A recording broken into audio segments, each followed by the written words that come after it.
Kinwestiyon ni Navotas City Representative Toby Chanco kung bakit hindi kayang kansilahin ng Department of Foreign Affairs ang pasaporte ni resigned Congressman Zaldico.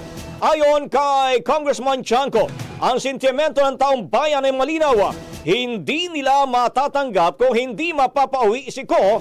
Dapat daw ito maunawaan ng mga nasa kapangyarihan lalo na ng DFA.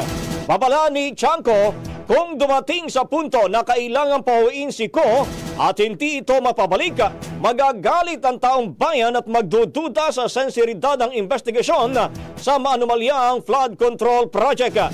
Dagdag pa niya, bakit tila ang DFA o ibang opisyal ng gobyerno pa ang nagdedepensa kay Zaldico kung bakit hindi pwedeng kansilahin ang kanyang pasaporte.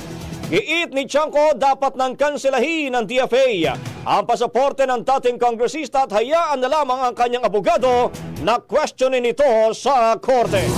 Ang bahaging ito ay hatid sa atin ng Yummyvit ES2 Oral Drops. Simulang tuparin ang pangarap ng iyong anak. And stunting now!